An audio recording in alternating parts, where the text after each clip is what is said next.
सायंकाळच्या मननचिंतनामध्ये आपल्या सगळ्यांचं एस चर्च नंदुरबारच्या वतीने आम्ही स्वागत करतो. एक सुमधुर गीत आपण गाऊया आणि त्यानंतर आजच्या मननाकडे आपण वळूया. विजयसंगीत गीत नंबर 97, येशूकडे या धावा चला, शास्त्रात दावी मार्ग खुला.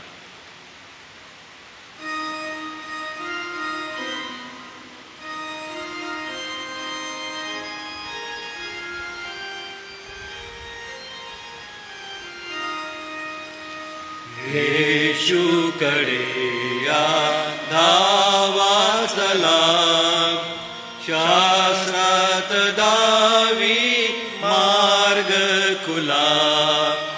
पहा उभा येथे राहिला, मंजुळ मने या. धन्य धन्य त्याच्या जवळी, पापातून मुक्त सगळी. शुद्धतयाच्या रक्ते खरी, राहू सदा घरी. हा बोल ऐका पूजे करी, पूर्ण जीवा जो मोदे भरी. वस्ती मणी आत करी, ऐका जीवानो या.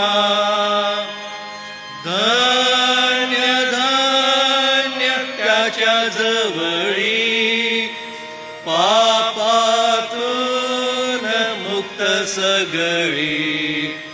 शुद्धतयाच्या रक्ते करी, राहू सदा घरी. पहा उभा येथे राहतो, अद्यापि प्रेमे बोलावितो. साऱ्या तहानेल्या बोलतो, वातृप्त सारे या. धन्य धन्य त्याच्या जवळी, पापातून मुक्त सगळी. शुद्धतयाच्या रक्ते करी, राहू सदा घरी. खांबावरी होता टांगला, मेल्यातून आज उठला. राजा म्हणे आता फुला, या सर्व पापिया. धन्य धन्य त्याच्या जवळी, पापातून मुक्त सगळी. शुद्धतयाच्या रक्ते खरी, राहू सदा घरी. प्रियजन हो, आजच्या मननासोबतच आपण गुरुवारचा दिवस हा अध्ययनासाठी घेत असतो. आजच्या अध्ययनामध्ये आपण सिरीज 2 मध्ये 8व्या धड्याकडे जाणार आहोत. या 8व्या धड्यामध्ये दास, धनी आणि त्यांची कार्यपद्धती याविषयीचं मननचिंतन आहे. हे अध्ययन सोबतच मननचिंतन असणार आहे. ते मनन सन्मान्य डॉक्टर रेव्हरंड जी जयकर पाळसाहेब यांच्याकडून आहे. आजच्या मननाकडे जाण्यापूर्वी मी आपल्या सगळ्यासोबत प्रार्थना करतो. हे आमच्या दयाळू परमेश्वर पित्या, आम्ही आभार मानतो कारण की पवित्र वचनं जी तू आम्हाला देतोस ती वचनं आमच्या जीवनात कार्य करण्यासाठी प्रबळ अशी आहेत. आणि धन्य धन्य तुझ्या जवळ राहण्याची ती धन्यता. प्रिय प्रभू, हे गीत गात आम्ही आमचं मन तुझ्यासमोर सादर करतो आणि आम्ही स्वतःला तुला सादर होतो. आजच्या अध्ययन आणि मननाकडे आम्ही जात असताना आज तुझ्या प्रियदासाला पुन्हा एक वार तुझी शक्ती दे, तुझं बळ दे, बोलण्यासाठी लागणारी कृपा स्वर्गीय भंडारातून पुरीव. सोबतच हे सर्व ऑनलाईन होत असताना सर्व तांत्रिक जी साधनं आहेत ती तू आपल्या हाती घे. आजचं प्रक्षेपण आशीर्वादित कर जमलेले पाळक वर्ग व जे ऑनलाईन प्रियजन बघत आहे त्या सगळ्यांना तुझ्या आशीर्वादाने भरून टाक. ही प्रार्थना प्रभू येशूच्या नावाने मागतो म्हणून तू ऐक. आमेन. मी आपल्या सगळ्यांच्या सोबत सगळ्यांच्या उपस्थितीमध्ये आजच्या अध्ययनासाठी सन्मान्य डॉक्टर रेव्हरंड जी जयकर पाळक साहेब आपलं स्वागत करतो. कृपया आपण पुढे यावत व पुढील वेळ मननाचा आपण घ्यावा.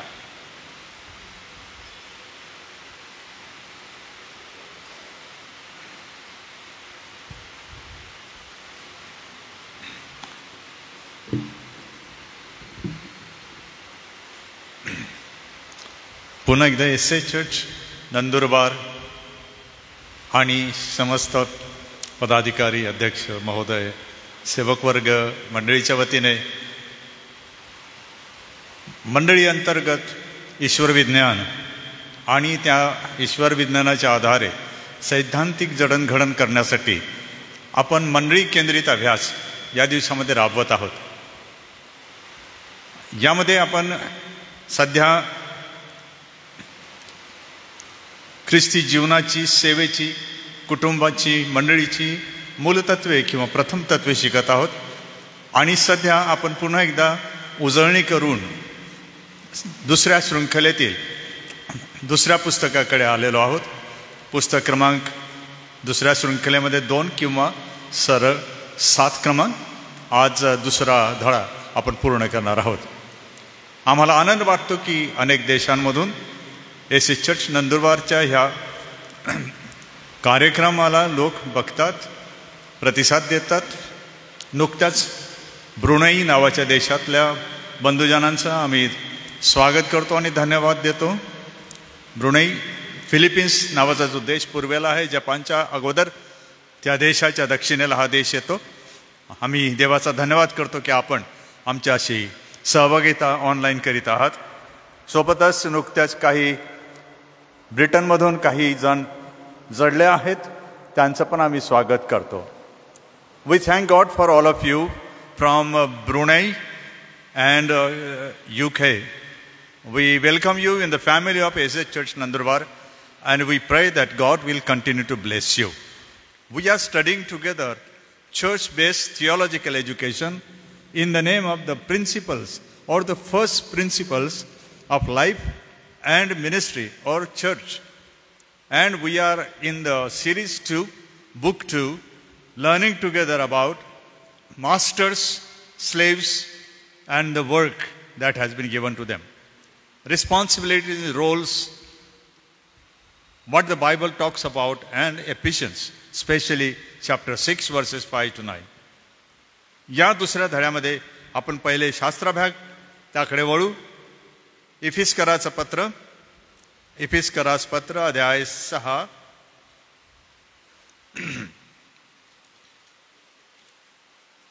इफिस्करास पत्र अध्याय 6 वचने 5 ते 9. याचा अध्ययन आपण पहिल्या शृंखलेमध्ये केलेलं आहे. कुटुंबाचं असणं, कुटुंबांचे घटक किती असतात वगैरे.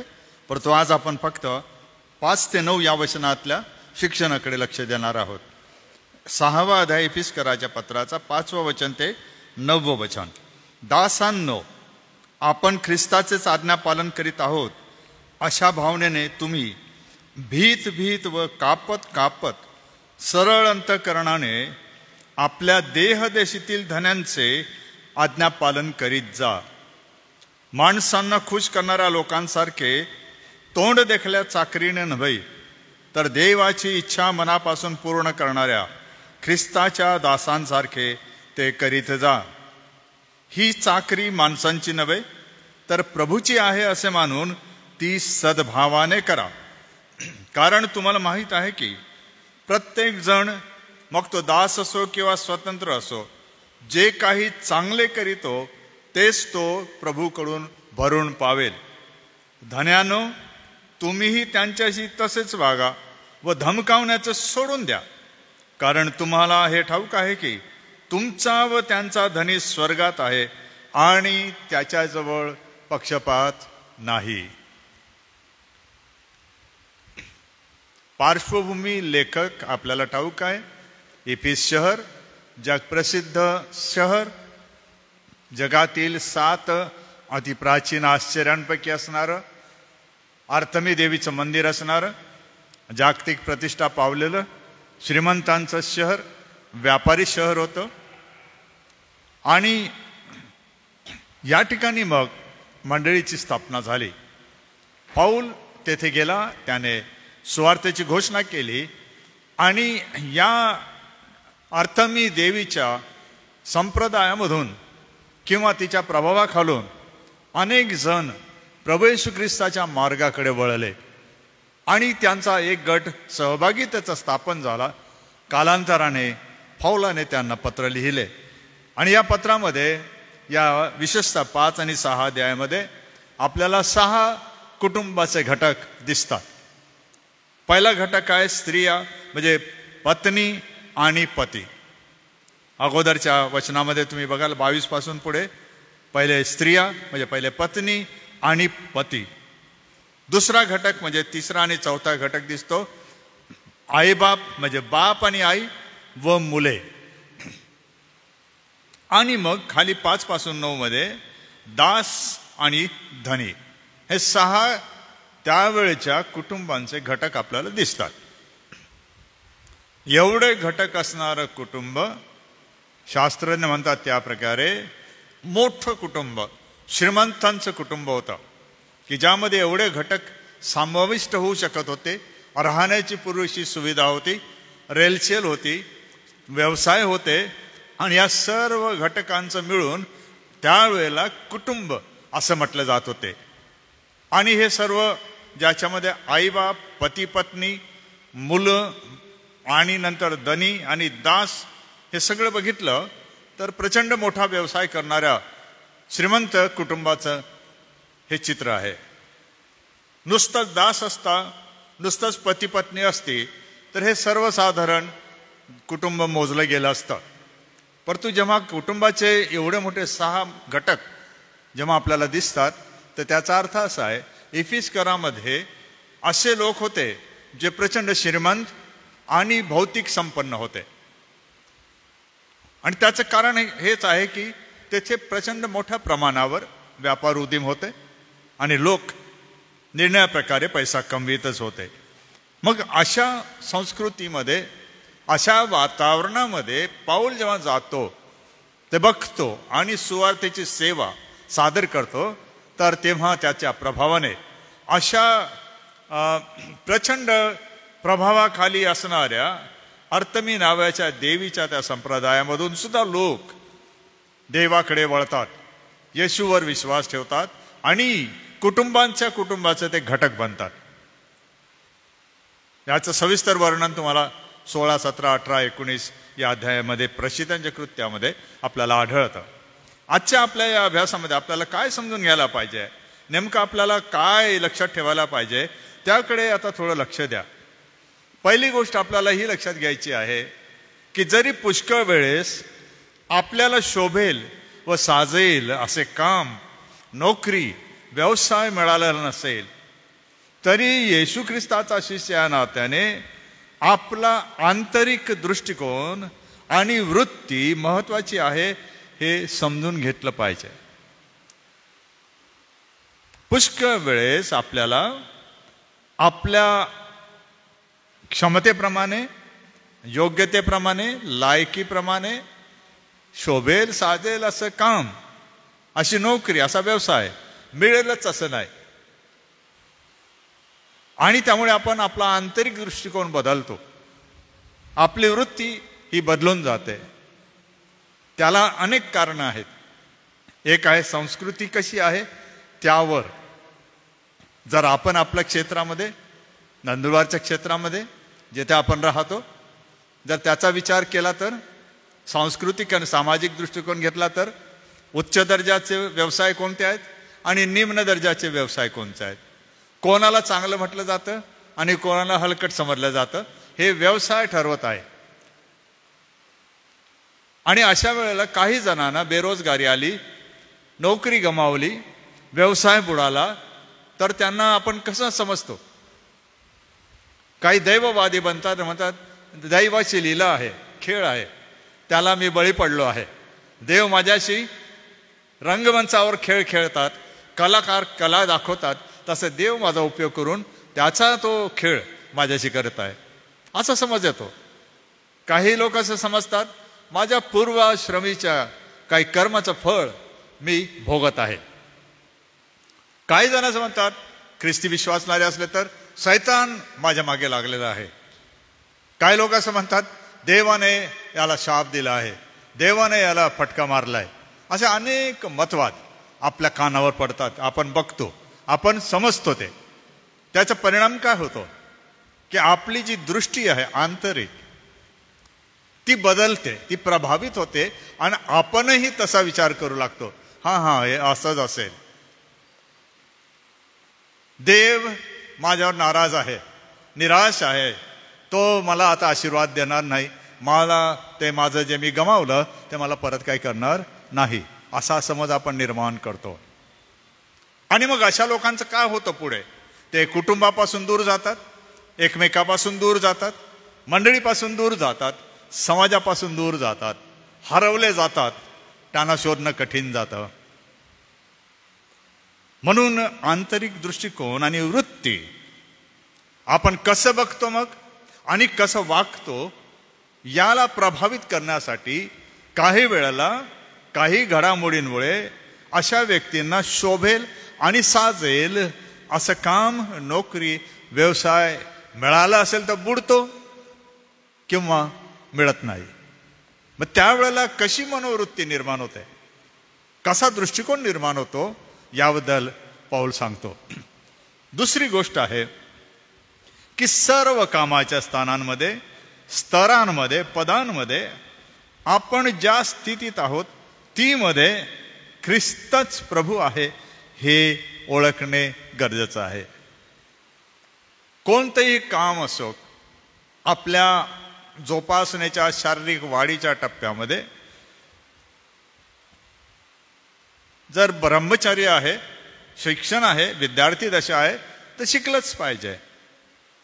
गृह व्यवस्था आहे, विवाह केलंच पाहिजे, परिवार सांभाळला पाहिजे. प्रौढ झालात पुढे, जबाबदाऱ्या पार पाडून इतरांच्या भल्यासाठी झटलंच पाहिजे. जेव्हा जबाबदारी पार पाडण्याचा काळ संपलेला असेल तेव्हा वयस्कर वृद्ध म्हणून जगून इतरांना मदत करणे आणि इतरांची मदत घेऊन जीवन कंठणे हे नैसर्गिक आहे. परंतु अशा वेळेला जर आपल्याला काही झटका बसला, काही आपलं नुकसान झालं, काही आपल्याला गमवावं लागलं, तरी ह्या सर्व परिस्थितीत, पदांमध्ये, कामांमध्ये ख्रिस्त हा प्रभू आहे हे विश्वासाने मान्य करून चालत राहण्याची आवश्यकता आहे. तिसरी गोष्ट आहे की आपलं जे काम आहे आणि कामामुळे मिळालेलं जे स्थान आहे, जो स्तर आहे, जे पद आहे, त्याचं महत्त्व आणि त्याचा मूलभूत अर्थ समजण्यासाठी केवळ शिक्षणशास्त्राची शिक्षक बनण्यासाठी आवश्यकता जशी आहे, तसा येशूचा अनुयायी बनण्यासाठी आपल्याला शास्त्र काय शिकवतं हे समजण्याची गरज आहे. म्हणजे आपल्याला नोकरी, काम, व्यवसाय, धंदा असला ते पुरेसं नाही, ते आवश्यक आहे.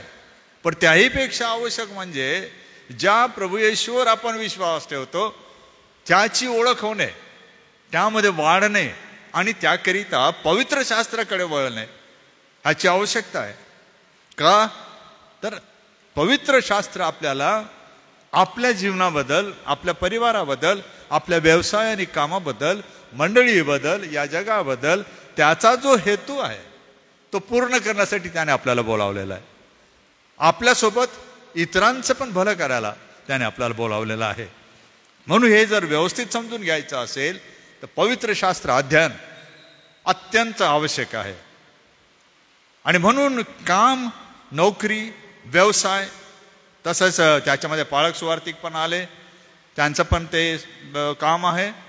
आणि सेवा कशात मोडते हा एक फार मोठा विषय आहे. जर मी पगार घेतो तर मी कोणाचा तरी नोकर पण आहे, आणि त्यासोबत जर मी काही त्याशिवाय जास्ती काही करतो तर ती माझी सेवा पण आहे.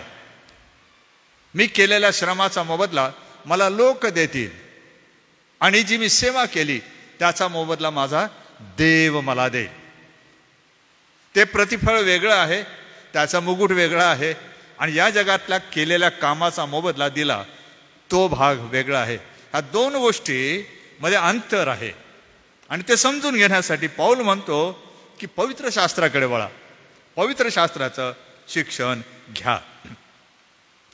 मी स्पष्टीकरण तुम्हाला PDF देणारच आहे, दिलेलं आहे. थोडंसं आपण जरा त्या शब्दांकडे आपण लक्ष देऊया. पहिला शब्द 5व्या वचनामध्ये आहे दासांनो.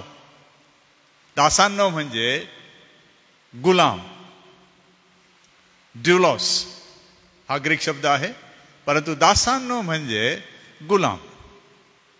गुलाम म्हणजे असे लोक ज्यांनी स्वतःला एकतर विकलं आहे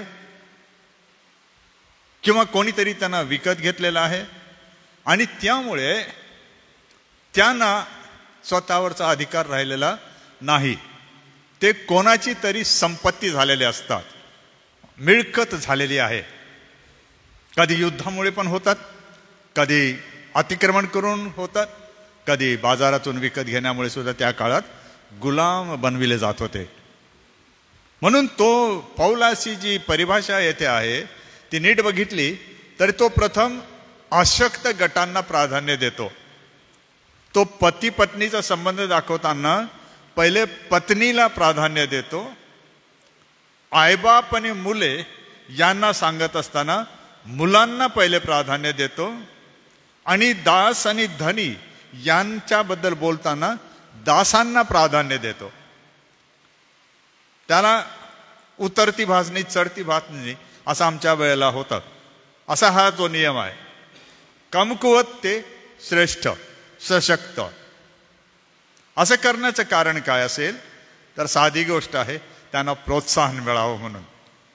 तुम्हाला पाऊल म्हणतो कदाचित इफिसकरच्या दासांना, गुलामांना, की तुम्ही देवाच्या दृष्टीनं मौल्यवान आहात म्हणून प्रथम तुम्ही ऐका, कारण तुम्हाला त्याची सर्वात जास्त गरज आहे. कारण तुमच्याकडे काहीच नाही, स्वतःचा अधिकार नाही, स्वतःचं काही स्वातंत्र्य नाही. तुम्ही कोणाचे तरी सदैव बांधलेले आहात. धनी पण तुमच्याकडे नाही, अधिकार तुमच्याकडे नाहीत, कामापुरते अधिकार आहेत, अन्यथा तुम्ही एका कोणाचे तरी बांधलेले आहात. म्हणून तुम्ही पहिले हे समजून घ्या. म्हणून तो दासांनो या शब्दाचा वापर करतो. कशासाठी तो बोलतो ते की तुम्ही काय करा, आज्ञापालन. आज्ञापालन हा शब्द फार तिखट शब्द आहे काय वेळेला, आणि त्याचा मूळ अर्थ असा आहे सांगितल्याप्रमाणे किंवा निर्देश दिल्याप्रमाणे तंतोतंत करणे. की गुरुवारी सर्व एस चर्चेसमध्ये सायंकाळी 7:30 वाजता समूह प्रार्थना मंडळांची होईल. निर्देश म्हणतात याला. आज्ञापालन म्हणजे काय होतं मग ते सर्व मंडळातील सर्व लोक, सेवक, पुढारी गुरुवारी 7:30 वाजता सर्वत्र प्रार्थनेला जमतात. याला म्हणतात आज्ञापालन. याला म्हणतात ऐक्याने केलेलं आज्ञापालन. तुमच्या मनाप्रमाणे, माझ्या मनाप्रमाणे आपण जर काही करतो तर ते आज्ञापालन नाही, ते आमचं काम आहे. की आम्हाला तेवढं स्वातंत्र्य दिलं कदाचित की मालक म्हणतो तुम्ही थोडं मागे पुढे केलं तरी चालेल, पण तुम्हाला असं वाटतं की मालक असं सहसा करत नाही. निर्देश हे आज्ञाकडे आपल्याला नेतात आणि आज्ञा आपल्याला पाळण्यासाठी असतात. म्हणून तो काय म्हणतो की तुम्ही ह्या धन्याचं आज्ञापालन करत आहात असं मानू नका. कोणाचं आज्ञापालन करीत आहात तुम्ही? ख्रिस्ताचेच. च शब्द महत्वाचा आहे तिथे, दुसरं कोणाचं नाही, एकमेव ख्रिस्त. तुमच्या धन्याची आज्ञा पालन करणे म्हणजे एकमेव ख्रिस्त जो तुमचा प्रभू आणि तारणारा आहे त्याच्या आज्ञेचं पालन करत आहात असे तुम्ही माना, अशी भावना ठेवा. ती भावना कशी? भीत भीत, कापत कापत. परमेश्वराचं भय दिसू द्या तुमच्या आज्ञापालनामध्ये. की जेव्हा मालकाने सांगितलं तर तुमच्यामध्ये भय निर्माण व्हायला पाहिजे, तुम्ही थरथर कापायला पाहिजे. माझा देव मला सांगत आहे, मला पर्याय नाही, मला करावंच लागेल.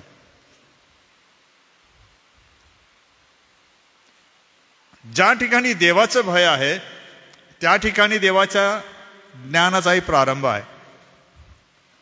ज्या ठिकाणी फक्त ज्ञानाचा प्रारंभ आहे त्या ठिकाणी देवाचं भय नाही. आपल्याकडे ज्ञान असू शकतं, माहिती असू शकते, श्रेष्ठ माहिती तुमच्याकडे असू शकते, श्रेष्ठ साधनं तुमच्याकडे असू शकतात, पण जर परमेश्वराचं भय नाही तर तुम्हाला परमेश्वराचं ज्ञान होत नाही. पौल म्हणतो भीत भीत कापत कापत. अजून एक शब्द त्याच्यात आला त्या वचनामध्ये, सरळ अंतःकरणाने. सरळ हा शब्द साधारणपणे सापासारखा शब्द आहे. साप हा वेडावाकडा नागमोडी चालतो, सरळ कधीही चालू शकत नाही. म्हणून हा शब्द फार महत्वाचा आहे.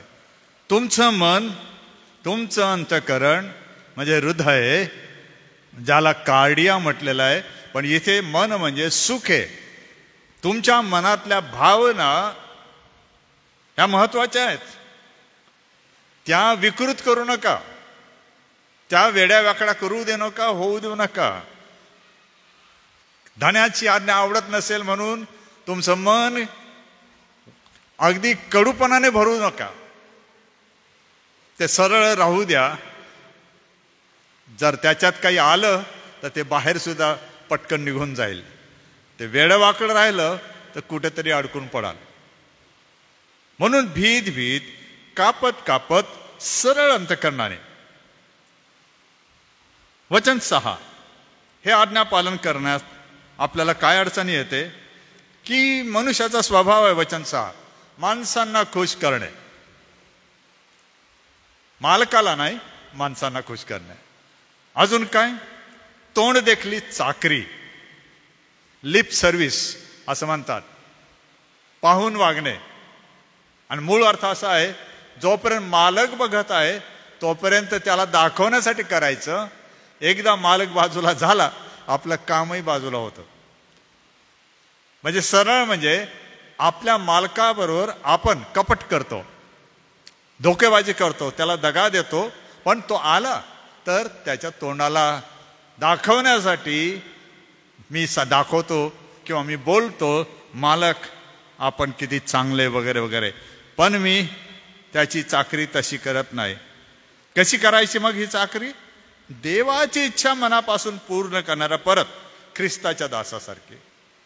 हे काम, नोकरी, व्यवसाय, तुमचं पाचारण देवाला त्याची इच्छा पूर्ण करण्यासाठी मनापासून तुम्ही शरण गेलात, त्या ख्रिस्ताच्या दासासारखं करा.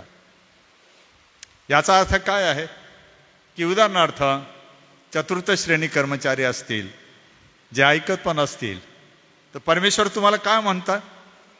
तुम्ही कोण आहात? ख्रिस्ताचे दास आहात असं परमेश्वर म्हणतो. असं पौल शिकवत आहे.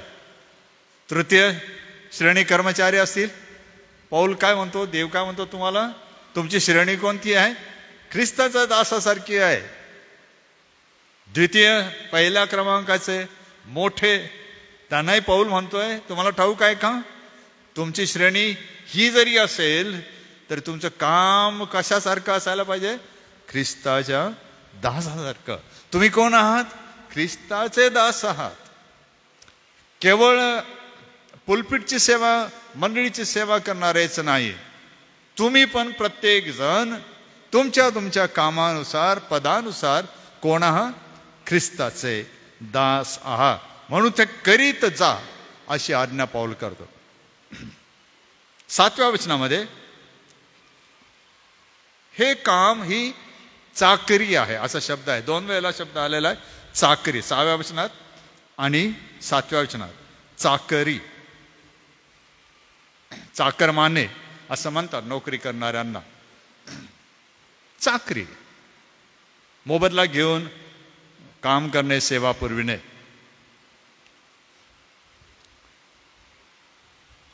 ही प्रभूची चाकरी तुम्ही करत आहात आणि ती सद्भावाने करा. सद्भाव, सत्य असू द्या तुमच्या मनात आणि भावात. तोंडपुजेपणा न करता तुम्ही हे करा. आणि सद्भावाने करा म्हणजे मूळ अर्थ आहे मालकाच्या भल्यासाठी मोठ्या उत्साहाने काम करणे. रडत पडत नाही, उत्साहाने करणे. वचनात तुम्हाला माहीत आहे की प्रत्येकजण तो दास असो स्वतंत्र असो जे काही चांगलं करतो तेच तो प्रभूकडून भरून पावेल. भरून पावेल म्हणजे काय? तुमची भरपाई बाकी आहे, देवाने ती सांभाळून ठेवलेली आहे. या जगाने जे लुटलं, जे बुडवलं, जे काढून घेतलं, जे तुमच्याकडून ओरबाडलं, जे अत्याचार केले, ज्याच्यामुळे तुमचं मोठं नुकसान झालं, तर एक गोष्ट समजून घ्या, तुमच्यासाठी भरपाई बाकी आहे आणि ती भरपाई तुम्हाला देव देणार आहे. त्याने ती ठेवली आहे, फक्त अजून दिलेली नाही, कारण आपलं पुनरुत्थान झालेलं नाही. आपल्याला भरपाई मिळणार आहे. काही वेळेला देव थोडीफार या जगात पण देतो. माझा अनुभव आहे, काही वेळेला माझ्या जीवनात ते घडलं. पुष्कळांना काही गोष्टी कदाचित समजत नसतील, कारण मलाही समजत नाही, कारण हे काही गोष्टी रहस्यमय आहेत, कारण त्या देवापासून आहेत, मानवी बुद्धीच्या नाहीत. परंतु भरपाई करणारा देव आहे. किती मोठी गोष्ट आहे. जरी आपल्याला कष्ट, वेदना आहेत, तणाव आहे, आव्हानं आहेत, तरी एक गोष्ट आहे, त्याही स्थितीमध्ये होणारं नुकसान जे तुम्ही प्रभूसाठी करत आहात त्याची भरपाई देव देणार आहे. त्याने राखून ठेवलं आहे, तुम्ही फक्त वाट बघा. म्हणून 9व्या वचनामध्ये धन्यांना त्याने सल्ला दिला, धन्यांनो तुम्ही त्यांच्याशी तसेच वागा. पहिली गोष्ट, धमकावण्याचे सोडून द्या, कारण तुमचा व त्यांचा धनी स्वर्गात आहे हे तुम्हाला ठाऊक आहे. त्याच्याजवळ पक्षपात नाही. धन्यांनो न्याय होणार आहे. तुमच्या हाताखाली असणाऱ्यांना जर तुम्ही सांभाळता असं म्हणता, त्यांचा न्याय केला जातो, पण तुमचं काय? तुम्ही सुटाल का? कारण तुम्ही म्हणता आमच्यावर कोणीच नाही, आम्ही सर्व आहोत, आम्हाला अधिकार आहे, आम्ही पाहिजे ते करू शकतो. ठीक आहे, पाऊल म्हणतो, पण हे विसरू नका, तो म्हणतो धन्यांनो, धनी आपला पण आणि तुमचा पण कुठे आहे? स्वर्गात आहे, आणि त्याच्याजवळ पक्षपात नाही. जे तुम्ही कराल वचन 8 प्रमाणे प्रभूकडून तेच तुम्हाला भरून मिळेल. म्हणजे इशारा आहे विश्वासणाऱ्यांना की सांभाळा, शेकी मिरू नका. धन्यानो नम्र रहा, तुम्ही त्यांना सांभाळून घ्या, नीट वागा, धमकावण्याचं सोडून द्या. तुमचा न्याय होणार आहे, कारण त्याच्याकडे पक्षपात नाही. तर हे छोटंसं अध्ययन आपल्याला या पुस्तकामध्ये आहे, आणि ह्या अध्ययनाप्रमाणे ज्या नोंदी तुम्हाला दिल्या आहे तुम्ही त्याचा विचार करा. त्याचं मध्यवर्ती शिक्षण पान नंबर 29 वर आहे, ते लिहा.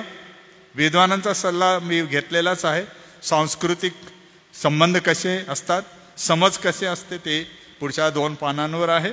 आणि शेवटी तुम्हाला हे कसं परिवर्तित कराल, हे जे शिक्षण आहे आपल्या कामामध्ये कसं परिवर्तित करू शकाल, काय करावं लागेल, याचं मार्गदर्शन कसं मिळेल, त्याचे प्रभावी परिणाम काय होतील, याचे विचार पान क्रमांक 37 यावर आपल्याला लिहायचे आहे.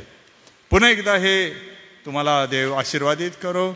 धनी आणि दास, समज पहिले दासाला आहे आणि नंतर धन्याला आहे.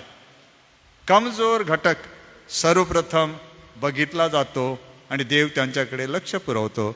म्हणून सर्व सेवेकरी, सर्व कर्मचारी, तुमच्याकडे देवाचं लक्ष आहे. फक्त एक लक्षात असू द्या, तुम्ही आणि मी आपापल्या क्षेत्रात काम, नोकरी, व्यवसाय करीत असताना अजून एक धनी आहे, त्याच्याकडे लक्ष असू द्या.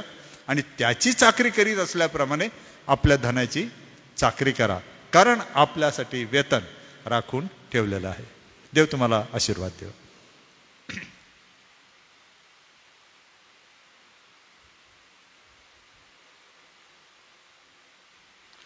प्रियांनो, अतिशय थोडक्यात आणि अतिशय महत्त्वपूर्ण अशा गोष्टी जे संत पावलाचं अंतःकरण मंडळीसाठी होतं आणि मंडळीप्रती आणि विश्वासणाऱ्यांप्रती काय असावं, दास धनी आणि त्यांच्या कामाची जी व्यवस्था होती ती त्या काळामध्ये कशी होती आणि मंडळीच्या पोषक वातावरणासाठी ती कशी गरजेची होती हे थोडक्यामध्ये आपण ऐकून घेतलं. मी परमेश्वराचा आभार मानतो आणि रेव्हरंडजी जयकर पाळक साहेबांचं देखील मनपूर्वक आभार मानतो. प्रियांनो, पुन्हा एक वार आपण पावसासाठी प्रार्थना करूया. मोठ्या विश्वासाने प्रभूकडे मागूया. आम्हाला पाऊस हवा आहे, आमच्या नदी नाल्या भरून जाव्यात, यासाठी आपल्याला पावसाची फार गरज आहे. यासोबतच आजारी प्रियांना प्रभुदेव बाप आरोग्य देव. या दिवसांमध्ये वेगवेगळे जे अध्ययनाचे तास आहेत आणि सोबतच मंडळांमध्ये जे आत्मिक वातावरण आहे, प्रभुदेव बाप त्या सर्व सेवेच्या द्वारे गौरविला जाओ.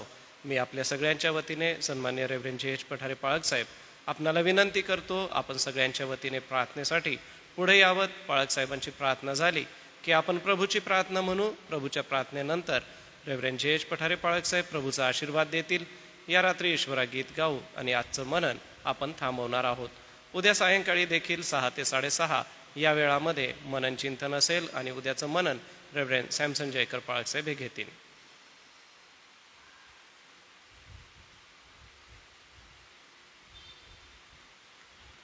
प्रार्थना करू आपण. प्रभू, आम्ही पुन्हा एक वार मनापासून तुला धन्यवाद देतो. आज या Efeस 6व्या अध्यायामधून दास आणि धन्यांबद्दल आम्हाला जे सुंदर प्रभू बोध आम्हाला मिळालेला आहे त्याबद्दल धन्यवाद देतो. आम्ही तुझी स्तुती करतो प्रभू. जो अभ्यासक्रम आम्ही या दिवसांमध्ये करत आहे आणि त्या अभ्यासक्रमामधून जे सुशिक्षण दिलं गेलेलं आहे, आरंभीच्या शतकामध्ये पौलाने त्या एफेससारख्या शहरामध्ये जरी ते श्रीमंत मोठ्या कुटुंबातल्या लोकांना प्रभू हा बोध केलेला आहे, तो आम्हाला सर्वांना आजही लागू आहे. आणि म्हणून प्रभू, जे काही नोकरी कामधंदा आम्ही जे काय करतो ते विश्वासूपणाने करावं ही तुझी इच्छा आहे. ती प्रभूसाठीच आहे असं समजून आम्ही आमच्या कुटुंबामध्ये, आमच्या समाजामध्ये, संस्थेमध्ये जेथे कुठे आहोत तेथे प्रामाणिकपणाने करावे.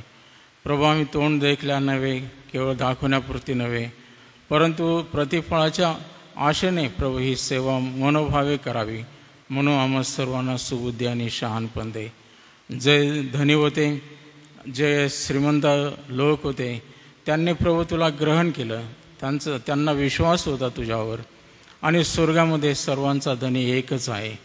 तो तोंड देखल्या न्याय करत नाही, पक्षपात करत नाही. आणि त्याच्यासमोर न्यायासनाच्या दिवशी आम्हाला उभं राहायचं आहे. आणि म्हणून आम्ही एकमेकाबरोबर कसं वागावं, मग ते घरातले नोकर असो, काम करणारे असो, त्यांच्यावर प्रभू आम्ही अरेरावीने नव्हे, धमकावून नव्हे, परंतु प्रीतीने, ख्रिस्ताच्या अंतःकरणाने प्रभू वागावं ही तुझी इच्छा आहे. म्हणून हे कौटुंबिक गृहसंहिता प्रभू सर्व कुटुंबांनी पालन करावे आणि आशीर्वादित व्हावं. म्हणून प्रभू आम्हाला या सुशिक्षणाच्याद्वारे आजही आशीर्वादित करतोस. तुझे आभार मानतो. तुझ्या दासाबद्दल धन्यवाद देतो प्रभू. हे तू त्यांना ज्ञान तू दिलेलं आहे आणि प्रभू ते अनेकांच्या उपयोगी पडत आहे, त्याबद्दल धन्यवाद देतो. आज सायंकाळी आम्ही पुन्हा एक वार आमच्या नित्याच्या गरजा तुला सादर करतो. खास करून आम्हाला पावसाची अत्यंत गरज आहे. जो पाऊस दिलेला आहे प्रभू त्याबद्दल आम्ही धन्यवाद देतो. आणि म्हणून प्रभू ह्या पावसाळ्यामध्ये चांगल्यात चांगला पाऊस आम्हाला या वर्षामध्ये लाभू दे अशी आम्ही तुला विनंती करतो. प्रभू, आम्ही प्रार्थना करतो खास करून या दिवसामध्ये जे आजारी लोक आहेत त्यांना तू स्पर्श कर. त्या प्रत्येकाला तू ओळखतोस, जाणतोस, त्यांची नावं तुला ठाऊक आहे. आणि मग अशा भावा बहिणींना प्रभू तू आरोग्य दे, त्यांचा विश्वास वाढव. आम्ही आमच्या SMच्या सेवा कार्यासाठी प्रार्थना करतो. आमच्या शाळा हॉस्टेल नव्याने सुरू झालेले आहेत. या वर्षामध्ये आमच्या शिक्षकांसाठी आमची प्रार्थना आहे, त्यांनी विद्यार्थ्यांना मनापासून घडवावं. आणि प्रभू, आम्ही प्रार्थना करतो आमच्या शाळांचा दर्जा अतिशय चांगला वाढावा आणि या संस्थेच्याद्वारे, या शाळांच्याद्वारे तुझं नाव उंच व्हावं ही आमची प्रार्थना आहे. जे हॉस्टेलमध्ये लेकरं शिकत आहे, राहत आहेत, त्यांचा प्रतिफळ कर. त्यांच्यावर देखरेख करणारे जे हॉस्टेल सुप्रिटेंडेंट आहेत प्रभू, त्या सर्वांना प्रभू असा कळवळा दे. आईवडिलांचं मन दे, त्यांनी लेकरांवर प्रेम करावं. त्यांची सर्वांगीण प्रभू त्या ठिकाणी काळजी वाहत असताना तू त्यांचा मदतनीस हो आणि या हॉस्टेलमधून तुला गौरव मिळू दे. या पावसाळी वातावरणामध्ये रोगराईपासून सर्वांचं रक्षण कर आणि प्रभू या सेवा कार्याला तू आशीर्वाद दे. आम्ही खास करून आमच्या आध्यात्मिक सेवा कार्यासाठी प्रार्थना करतो. आमच्या मंडळांसाठी, आमच्या सर्व मंडळात तुझ्या भयामध्ये वाढू दे. या दिवसामध्ये जो धोका आहे प्रभू अन्य शिक्षणाचा आणि त्याच्या नादी लागून लोकांनी बळकू नये म्हणून आम्ही ज्या सिद्धांताला बिलगून आहोत. 1 शतक प्रभू पार पडलं, ज्या मिशनरांनी हा पाया घातला, ज्या घटनेवर आम्ही प्रभू विश्वास ठेवला आणि जो प्रभू आम्ही प्रेषितांचा मतांगीकार म्हणून आमचा विश्वास अंगीकार प्रगट करतो, त्या विश्वासामध्ये आम्ही किंचितही ढळू नये म्हणून प्रभू आम्ही वाऱ्याने हेलकवणाऱ्या बोरूप्रमाणे आम्ही हेलकावे खाणारे बनू नयेत म्हणून प्रभू या सत्य शिक्षणामध्ये आम्ही दृढ मुळावलेले राहावेत. यासाठी प्रभू आमची प्रार्थना आहे. आमच्या मंडळांना तू सांभाळ आणि जे तुझे दास प्रभू मंडळांची सेवा करतात त्यांना सुबुद्धी शहाणपण दे आणि त्यांनी आपल्या मंडळांची आध्यात्मिक काळजी घेत असताना त्या सर्व दासांची गरज तू पुरव. आम्ही पुन्हा एक वार प्रवास रात्री सायंकाळच्या मन्नाबद्दल, या सहभागितेबद्दल तुला धन्यवाद देतो. जे ऑनलाईन जोडले गेले आहेत त्यांनाही तुझा आशीर्वाद दे. आम्ही पुन्हा एक वार आज रात्री तुझ्या हातामध्ये पडतो. तू आमचा प्रतिपाळ कर आणि प्रभू तुझी इच्छा असल्यास उद्याचा सुदिन तू आम्हाला दाखव. तारणारा प्रभू येशूच्या नावाने मागतो म्हणून तो ऐक. आमेन. हे आमच्या स्वर्गातील पित्या, तुझे नाम पवित्र मानले जाऊ, तुझे राज्य येऊ, जसे स्वर्गात तसेच पृथ्वीवरही तुझ्या इच्छेप्रमाणे हो. आमची रोजची भाकर आज आम्हाला दे आणि जसे आम्ही आमच्या ऋणास ऋण सोडतो तसेच तू आमच्या ऋणापासून सोड आणि आम्हाला परीक्षेत आणू नकोस, तर आम्हाला सर्व वाईटापासून सोड. कारण की राज्य, सामर्थ्य आणि गौरव ही सर्व काळ तुझीच आहे. आणि आता आपला तारणारा प्रभू येशू ख्रिस्ताची कृपा, देवबापाची प्रीती आणि पवित्र आत्म्याची गोड संगती या मन्नामध्ये जोडले गेलेले ऑनलाईन त्या सर्व बंधू भगिनींबरोबर, या चर्चमध्ये जे उपस्थित असले तुझे दास त्यांच्याबरोबर, आमच्या SM ट्रस्ट आणि SA चर्चच्या सेवा कार्याबरोबर, देवाची मंडळी आणि इस्रायल राष्ट्र याबरोबर आता आणि सदा सर्व काळ असो. आमेन. या रात्री तू मजला सांभाळ, आयुष्यभर राखी तू